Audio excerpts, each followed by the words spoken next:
Locked on NFL Thursday. It's week 18, folks, and we got a lot to talk about. Number one, what is the most feared unit in the NFL heading into week 18 and the playoffs? Offense, defense, this team, that team. We will give our pick. Then we got to talk about all the clinching scenarios, not only who we think are going to get the wild card spots or the number one seed, but who we want to see get these playoff spots for entertainment reasons. And then, of course, as we always do to cap off the Thursday show, the best games of the week. All of that and more on a Thursday edition of the Locked On NFL podcast. Let's roll, baby. You are Locked On NFL, your daily NFL podcast.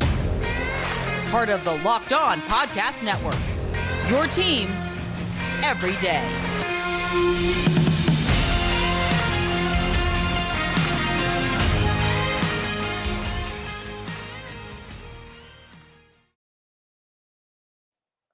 Football fans, I don't know how it happened, but we have arrived at week 18 of the NFL season. And with a full season behind us, essentially, what's the most feared unit on offense or defense heading into the playoffs? Me and Alex are going to give you our picks. Before we get into that, though, do want to let you know that today's show is brought to you by Prize Picks. Prize Picks is daily fantasy made easy. Pick 2 to 5 players, and if they score more or less than their Prize Picks projection, you can win up to 10 times your money on your entry. First-time users can receive a 100% instant deposit match up to $100 with promo code LOCKEDON. That's prizepicks.com. Promo code LOCKEDON. Thank you guys for making Locked On NFL your first listen every day. Remember, Monday through Friday, free NFL content on all platforms all year round. So make sure you stay locked in to the Locked On NFL podcast during the playoffs, the all season,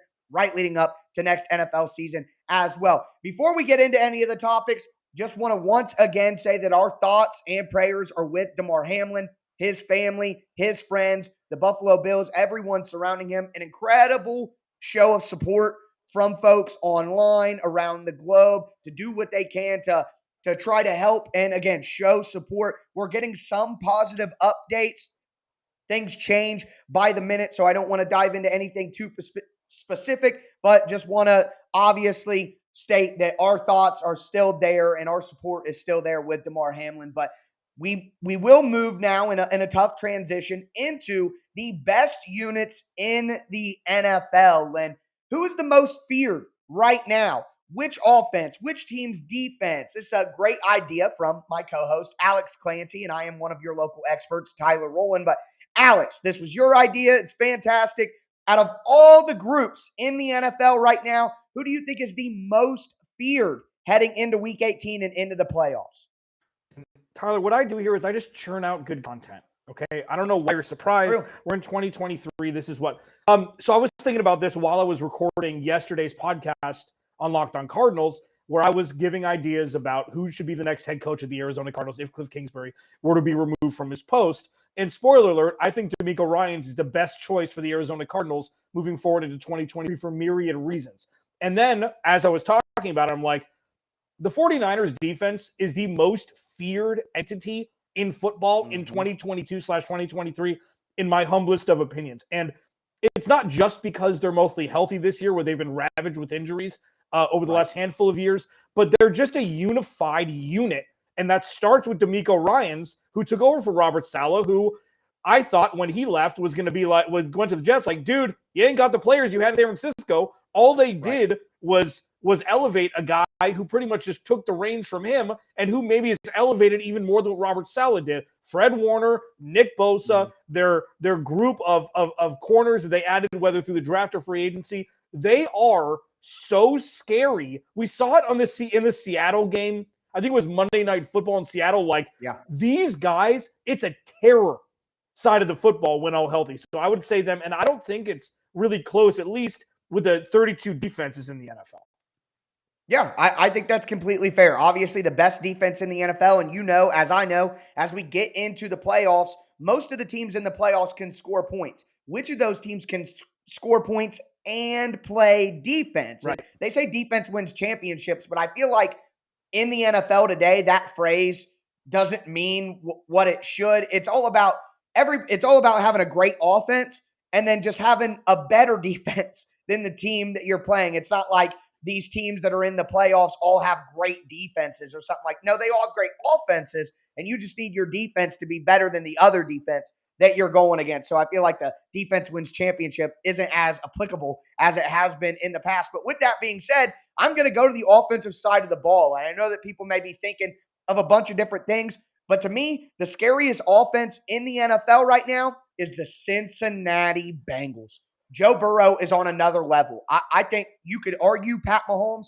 I think Joe Burrow may be the best quarterback in the NFL right now. It's just incredible how locked in he is. With those weapons, Tyler Boyd, Jamar Chase, T. Higgins, they have everything. They have the dynamic number one dominant wide receiver. They have the big-bodied playmaker in T. Higgins. They have the slot guy who's smart and savvy and gets open. I mean, that's great. Now they got Hayden Hurst back in the mix. Joe Mixon is a good running back, good threat out of the backfield. Samaje Perine has shown that he can be a solid hammer back if they need him. Not only that, but the Bengals' offensive line is massively improved this year. I know the numbers may not completely bear it out, but when you watch on a week-to-week basis compared to what their offensive line was last year, I think it's obvious that the Bengals' offensive line is very much improved. They don't just have a passing game down the sidelines now. They can run the ball if they need to. No, they're not going to pummel you and like the Tennessee Titans or something and try to just run it down your throat for 200 yards.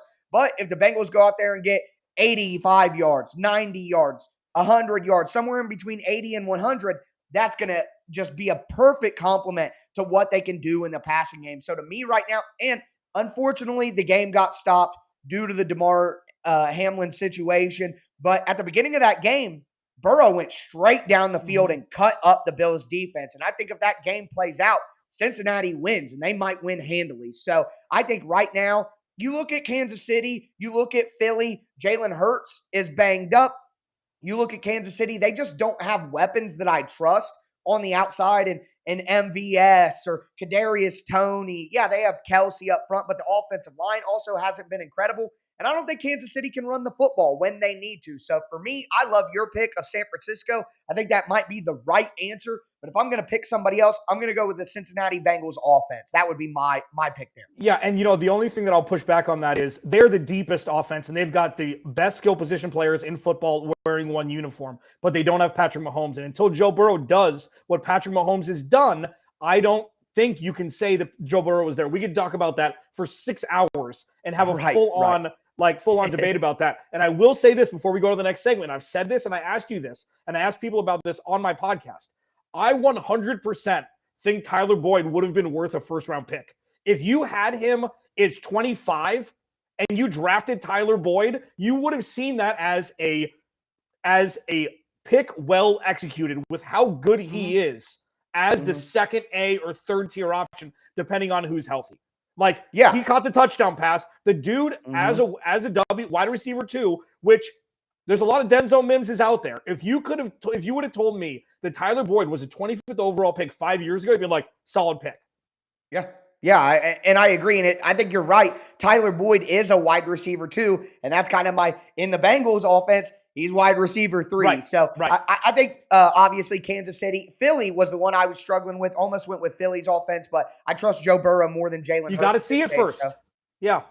I saw Burrow go to the Super Bowl last year with maybe the worst offensive line ever. So that's a lot of what informs why I feel this way. But we're going to move forward. We got to talk about these clinching scenarios. There are a few playoff spots open in either conference. We're going to go over who can get them and who we want to see in the playoffs. Because at the end of the day, baby, we just want to be entertained and watch good football. So we'll get into that in just a second. Before we do, want to let you know that today's show is brought to you by Bet Online. Bet Online is your number one source for all your sports betting info, stats, news, and analysis. You can get all the latest odds and trends for every professional and amateur league out there. They have pro football. They have college football. They have pro and college basketball. They even have esports at betonline.net. They're always the fastest and easiest way to get your betting info. Head to their website today or use your mobile device to learn more. Bet Online, where the game starts.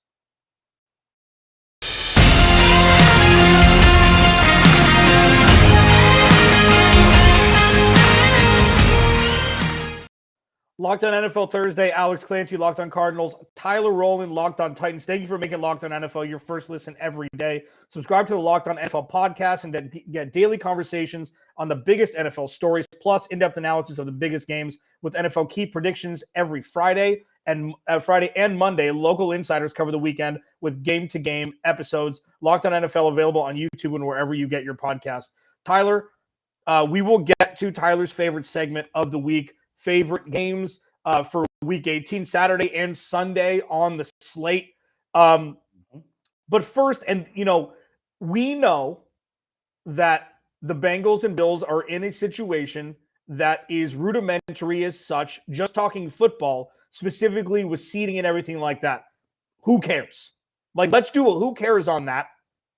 DeMar Hamlin, we can't know what the NFL is going to do at this time. Right. So when we talk about this segment, we know that the Bengals and the Bills are already in the playoffs. That's not what we're talking about here.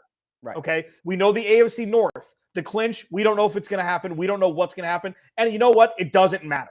Okay. They're both going to make the playoffs. DeMar Hamlin's the bigger story here. We hope he gets better. I don't care that they've played one less game. Let's just let's talk humanistically about it. It doesn't matter. Now, on the bottom side, there's no easy transition into this, but we're just going to do it anyways, that there are teams that are jockeying for position and a playoff spot in and of itself. Tyler Rowland doing the diligent note-taking that he does before all of his podcasts, which makes one of his podcasts one of the best we have on this network. He's going to break down the clinchability, because I'm just going to throw in words, of teams, whether it be jockeying for position of 5, 6, 7, or actually making the playoffs because they're outside looking in right now. Tyler, the floor is yours. Yeah, so basically to make it as simple as possible, we'll start in the NFC. Right now, there are 3 teams that still have the potential to get the number 1 seed, Philly, Dallas, and San Francisco.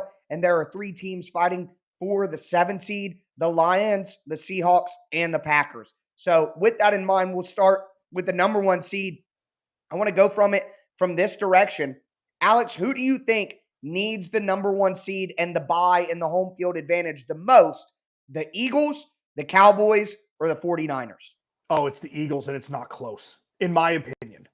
I think the 49ers have proven themselves. They've become, after, a flux of bad years and stuff, and, it was just weird stuff with Jim Harbaugh and their coaching decisions. Since Kyle Shannon's come in, they went 3-13. Since then, they've become a pillar of the NFL with stability, regardless of who the quarterback is. So I don't think it's them by any stretch.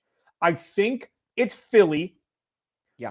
And I don't know why. It's just because we haven't seen. I want to see Jalen Hurts do it. We haven't seen Dak do it. I get that also. Well, I want him to be healthy. That's the big thing. No, I want Jalen Hurts to be healthy healthy and have that bye week to get healthy so that we don't have to deal with any excuses in their first game of the year. So I'm with you. Agreed. But I trust 49ers first. I trust Dallas second because they can run the ball with Pollard and Zeke and play defense. That can happen regardless of weather. So who needs it the most is Philly. Yeah, I'm with you on that. I agree. Perfectly said. We'll move forward to the 7th spot in the NFC. There's only one spot open in the NFC right now, and it's a fight between the Lions, the Seahawks, and the Packers. And just to go over some scenarios here, excuse me, as most of you could probably tell, I'm not 100% at this time, but we're moving forward. No one is in the NFL right now, including podcasters. But Seattle, for them to clinch the final playoff spot, they need to beat the Rams on Sunday, and they need Green Bay to lose on Sunday night. For the Lions, they need to win, and they need Seattle to lose. For Green Bay, all Green Bay has to do is beat the Lions on Sunday Night Football. And I got to tell you, Alex, in this one, it's pretty simple. I want to see Aaron Rodgers. I know that the Lions would be new blood and Dan Campbell, and that's a fun story and all that. Seattle with Geno, they have some good players as well. I love Tariq Woolen in the back end at cornerback for the Seahawks. I mean, they have some really good players, but come on now. Aaron Rodgers going to, San Francisco. Aaron Rodgers going to Dallas as one of the wild card games. Rodgers, like Tom Brady, I was hoping that the Bucs would get in because like Tom Brady, like with Aaron Rodgers, we're not going to get to see them play for much longer. I want to see these wily old vets while we have it. I don't want a LeBron scenario where you have one of the best players that you've ever watched and he's just on a trash team that can't even go to the playoffs, and you never get to see LeBron on a big playoff stage ever again. Not that Aaron Rodgers is LeBron. Tom Brady, it probably could be compared to LeBron pretty easily. But for me, I want to see these Hall of Fame, top 5, top 10 quarterbacks of all time, Brady being the GOAT. I just want to see him in the playoffs as much as possible. It's much more interesting television to me than watching the Lions against Dallas or the Lions against San Francisco or Seattle. I just don't trust those teams and those quarterbacks at this time. So give me a hot Aaron Rodgers riding the wave of momentum with the Packers. I think that would make for excellent, excellent football. So I kind of want to see the Packers. Oh, but doesn't that taste like vinegar coming out of your mouth? Like, remember, ladies, gentlemen, cats and dogs, lizards and whatever, Aaron Rodgers made this ecosystem what it is. So the fact that he's an underdog, it's his fault. He did this. Having said that, you and I are both glutton for punishment, and we want to see Aaron Rodgers win the Super Bowl now. It's like, why? Why do we think like this? Why do we think like this? Don't know. Now, I would rather make the playoffs and San Francisco beat them by 40, but I don't, like, here's the thing. Yes. That would be more fun than the Lions or the Seahawks is my only thing. I don't agree. I don't agree. Because the thing is, they're not going to, Aaron Rodgers, like, he's so great in clutch position. He's clutch situations. You remember the Jared Cook throw, the 3rd and 30, the Jared Cook throw for 40 yards, left sideline toe touch in, where they ended up winning that game with a Mason Crosby kick. Like, we've seen it all. He doesn't deserve it with what he's done.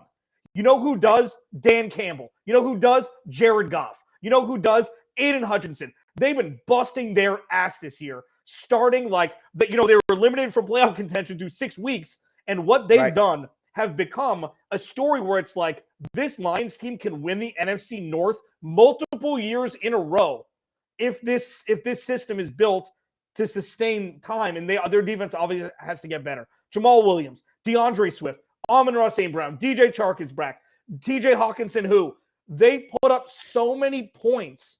The only problem is Jared Goff can't play outside of a dome. But having said that, I want more than anything. So what happens if Seattle wins? Then that game doesn't matter for Detroit. Is that right? Yeah. So Seattle wins. Well, it does matter for Detroit. If Seattle wins, then Detroit is out and they can't get in. So that's kind of a dangerous game from a television perspective. Right. But Aaron Rodgers, but if the Packers win, they're in. So I want Seattle to lose because that's boring. They're not there yet. They're not there. Yeah, make the game interesting on Sunday night. I would love to see. Are you kidding me? Jared Goff versus Aaron Rodgers for the whole kit and caboodle to get in the playoffs? Put that into my bloodstream.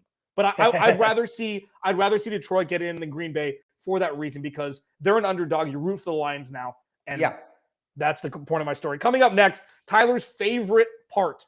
Oh, we haven't done AFC yet. Well, just quickly, we'll go through them really fast because it's nowhere near as interesting. The only spots open in the AFC South with Jacksonville and Tennessee, they play. Please, God, don't put Josh Dobbs in the playoffs. Give us Trevor Lawrence. I think I speak for both of us when I say that. The second spot that's open is going to be one of the wild card spots. It's going to be New England, it's going to be Miami, or it's going to be Pittsburgh. Out of those 3 teams, who do you want to see? Oh, my God. I mean, I guess Miami, just because we've been so tied to them all year. Yeah. It's been the most exhausting, exhilarating, scary. I mean, with Tua, hopefully he's healthy and, like, he wants to play football again. Like, who knows what happens with that? But, like, their offense is fun. It's not going to withstand the rigors of weather and things like that, but it's fun. And Tyreek Hill and Jalen Waddle work, and it's so exciting to watch that. And when their defense catches up, they're going to be good for a long time. So I just want to see what they're made of in the playoffs. Well, to me, it's all about if Tua plays. If Tua can play in the playoffs, I want to see Miami. If not, then give me Pittsburgh. They got playmakers. They got the storied franchise. They got an interesting rookie quarterback in Kenny Pickett. Then give me the Steelers. So if Tua's healthy, I want Miami. If not, give me Pittsburgh. New England is so milquetoast, so boring. I just don't want anything to do with New England ever. And one last thing for me before we move on. I don't want to see the Chargers in the 6th seed. Selfishly, I want to see the Chargers play the winner of the AFC South because I want to see Justin Herbert deep into the playoffs. Are you kidding me? Trevor Lawrence versus Justin Herbert in the first round. That's popcorn. That's the future. Future of the NFL. I'd love to see it. If Derek, I can't do it. I can't root for Tennessee. I just can't do it. I cover the team and I can't root for him. Tyler Rowland at Tic Tac Titans. For all your positive Tennessee Titans news, Monday through Friday, free and available wherever you get your podcast and on YouTube. Alex Clancy, Locked on Cardinals. The same. Coming up next, the best games of the week. This is what Tyler just doesn't. He doesn't listen to me for 20 minutes. He's just excited to get to this last segment. We're running a little long today, but I miss my buddy and I like talking. That's next. Locked on NFL Thursday. Your team every day. If you're looking for a delicious treat but don't want all the fat and calories, then you got to try Built Bar. This episode of Locked on Cardinals is brought to you by Built Bar. Locked on NFL. Locked on NFL. What did I say? Cardinals. We just got through the holidays. I know my goal, is to eat a little healthier this year. If you like, eating healthier and you want to get on that path, but don't want to compromise taste, then man, I've got something for you. You gotta try Built. With Built, healthy is actually tasty. Seriously, they're so delicious, you wouldn't even know that they're good for you.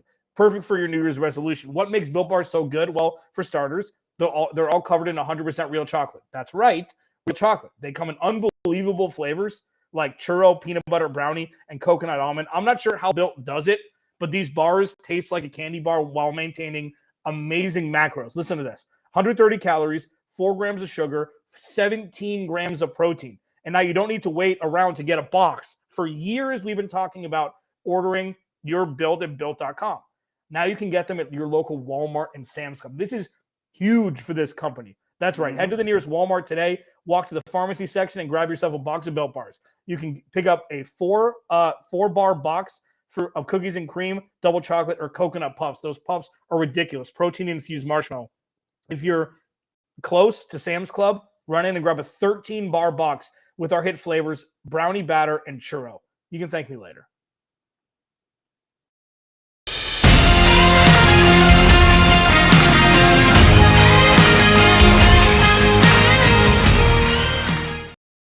All right, football fans, we are going to cap off the Week 18 Locked on NFL Thursday episode. We talked about the best units in the NFL or the most feared going into the playoffs. We talked about clinching scenarios, not only who we want to see, but what we think will happen. Now, we do need to get into, as Alex points out, my favorite segment of the week, and it is the best games of Week 18. And I'm sure you're not going to be surprised to hear this, folks, but a lot of the teams that we just discussed are the games that we are going to be watching for. Before we get into those, do want to thank you guys for making Locked On NFL your first listen every day. Make sure you subscribe on whatever platform. Guys, it's not just during the season, not just during the playoffs, all year round, Monday through Friday, NFL content. You're not going to want to miss out on that. Free and available on all platforms. Again, make sure you stay locked in to the Locked On NFL podcast. But number one is the team I cover. I got to talk about it. It's going to be one of the most entertaining games of the weekend on Saturday night, 8:15 p.m. Eastern Standard Time. The Tennessee Titans at the Jacksonville Jaguars for the AFC South crown. This is a win and in scenario, and there is no better scenario in pro football than win or go home, period. So looking at this game, we spoke about it just a second ago, but I think I speak for both of us. We want Jacksonville to win this game. Trevor, I'll tell you, selfishly from the Titans standpoint, the Titans roster is terrible. They have the worst offensive line in the league right now. They need a top 10 draft pick desperately to fix this offensive line. So I hope the Titans lose this game, not only for the betterment of the Titans, but as we just spoke about, Trevor Lawrence in the playoffs against Justin Herbert, Joe Burrow, Josh Allen, Pat Mahomes. I mean, seeing Trevor Lawrence ascend over the last 5 weeks, he's thrown for like 1,200 yards, 8 touchdowns. Seeing him blossom with proper coaching, he would have been so much better last year if he didn't have a bum for a coach in Urban Meyer, at least at the NFL level. A great college coach, of course. But to me, this is going to be a fun game to watch. And the reason, yeah, we want Trevor Lawrence to win. We want the Jags to win, all of that. But the reason I picked this game is the Titans aren't going to lay down.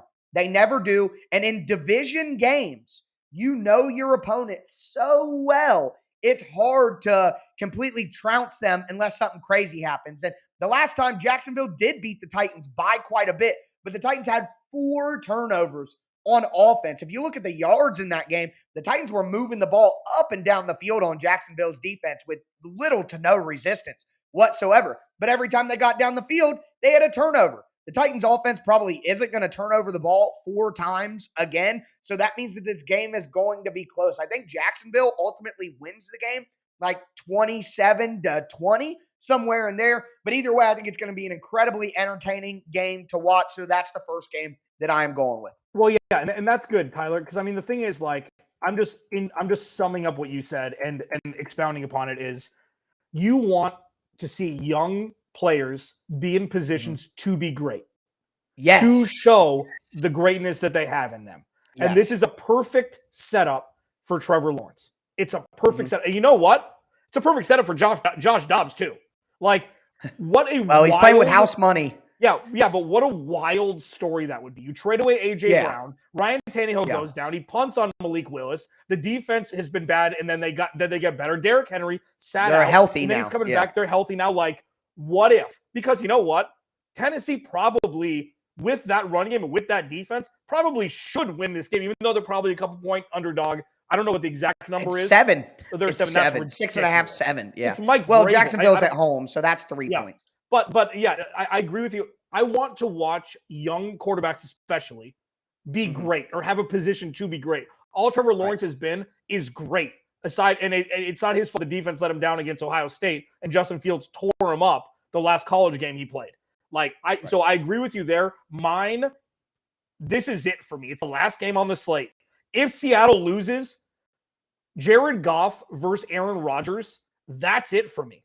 I don't care because Jared Goff is the girl next door. Aaron Rodgers is the trophy wife or the trophy husband, whatever. Like, Aaron Rodgers is one of the more loathed guys. Jared Goff is one of the more passed off guys. Like, he can't cut it. All Jared Goff has done is take that team by the reins and kept that team relevant. That defense hasn't stopped anybody all year. And all he's done is put up points. So that one, and then I know you've got a couple more. I want to give one before you take it away.